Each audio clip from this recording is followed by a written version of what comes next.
Udah mulai? Udah. Halo, Assalamualaikum semuanya. Perkenalkan, nama saya Kenisha Putri Akmal dari Pendidikan Sejarah B Universitas Riau. Dalam video kali ini saya ingin menjelaskan apa saja faktor pendorong yang menyebabkan terjadinya Islamisasi di Indonesia. Yang kita tahu sendiri, Islam merupakan salah satu dari sekian agama yang dipercaya Indonesia, yang mana dalam perkembangan itu memiliki sejarah yang tersendiri. Nah, dalam video ini aku mau jelasin ke kalian nih apa aja tuh faktor-faktor yang menyebabkan Islamisasi Indonesia. Langsung aja. Proses masuk dan Islamisasi serta penyebaran agama Islam di Indonesia acap kali menjadi perhatian bagi sebagian orang untuk dipelajari dan diteliti, terutama di kalangan umat muslim yang berada dalam dunia akademisi. Hal ini terkait dengan beberapa pertanyaan yang sering muncul. Pertanyaan tersebut terkait tentang kapan agama Islam sebenarnya datang dan bagaimana Islamisasi itu terjadi.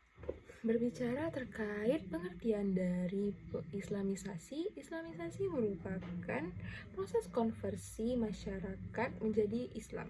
Dalam penggunaan konsep kontemporer, mungkin mengacu pada pengenaan yang dirasakan dari sistem sosial dan politik Islam di suatu masyarakat dengan latar belakang sosial dan politik pribumi, atau dalam kata lain, suatu masyarakat yang masih menjunjung budaya lokal.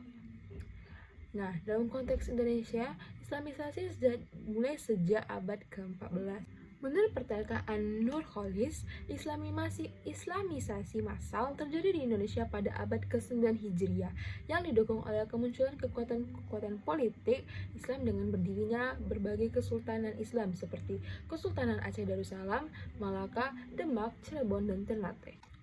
Mengacu pada proses Islamisasi tersebut tentunya tidak serta-merta terjadi begitu saja tanpa adanya faktor pendorong guna memaksimalkan proses konversi tersebut.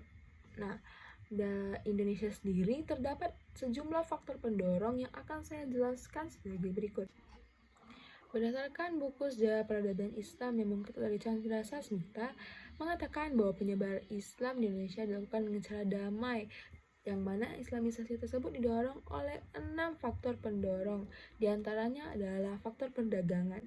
Faktor perdagangan merupakan jalur satu-satunya yang paling memungkinkan, di mana saat itu Indonesia pada abad ke-7 hingga abad ke-16 memiliki jalur lalu lintas perekonomian yang sangat strategis.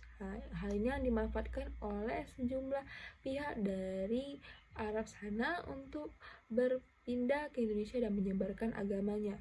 Selanjutnya adalah faktor perkawinan. Setelah berhasil masuk ke area perdagangan di Indonesia, biasanya bangsa Arab itu akan menetap untuk melangsungkan kegiatan perdagangannya. Nah, kalau dilihat sendiri, biasanya mereka si pedagang tadi ini memiliki taraf kehidupan yang jauh lebih baik ketimbang mayoritas penduduk di Indonesia. Hal ini yang mendorong para pedagang bahkan saudagar muslim untuk menikahi pribumi di Indonesia tadi. Tapi dengan syarat sebelumnya mereka itu diislamkan terlebih dahulu. Nah, ini adalah saja upaya yang dilakukan oleh mereka untuk menyebarkan agama mereka melalui proses perkawinan. Ketiga adalah faktor tasawuf. Para pengajar tasawuf atau para sufi mengajarkan agama pencampuran dengan kebudayaan yang telah masyarakat kenal sebelumnya. Para mubalik ini juga mahir dalam ilmu kebatinan dan pengobatan. Dengan cara dan jalur inilah Islam menyebar dengan cara menyentuh dan memberi kesan damai kepada masyarakat Indonesia.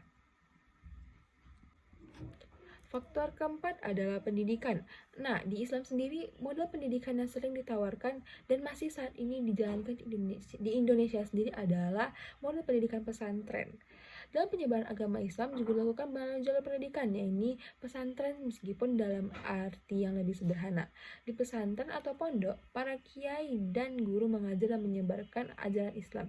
Dari sinilah santri-santri yang telah menamatkan juga ikut menyebarkan agama Islam atau mengabdikan diri untuk menyebarkan ajaran agama tadi. Selanjutnya adalah faktor kesenian. Penyebaran dakwah Islam juga dilakukan melalui bidang kesenian. Pada saat itu kesenian sudah dikenal dengan sangat dekat oleh masyarakat. Nah, di Jawa sendiri itu yaitu ada dakwah yang dilakukan oleh salah satu anggota Wali Songo, yaitu Sunan Kalijaga, di mana dia menggunakan wayang kulit sebagai wadahnya untuk menyebarkan ajaran Islam tadi. Nah, terlebih lagi beliau ini juga sangat mahir dalam memainkan wayang. Nah, cara beliau menyebarkan agama tadi itu dia menyelipkan kisah-kisah berkaitan dengan ajaran Islam tadi. Cara ini menjadi sangat efektif karena para penonton tidak merasa terpaksa untuk mengikuti dakwah ajaran yang telah disebarkan melalui media wayang tadi. Jelas ini tuh sangat efisien banget ya, karena ada sebagian pihak yang sebelumnya tuh merasa enggan untuk mengetahui ajaran Islam tadi, jadi lebih mudah untuk menerimanya karena adanya metode tadi. Nah, faktor terakhir adalah faktor politik dan kekuasaan.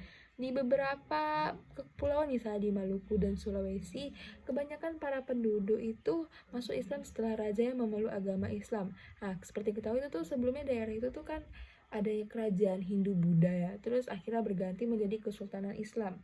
Nah, jadi tuh peran dan partisipasi raja sangat membantu proses Islamisasi di daerah tersebut, sehingga hal ini tuh juga dimanfaatkan oleh para penyebar agama Islam.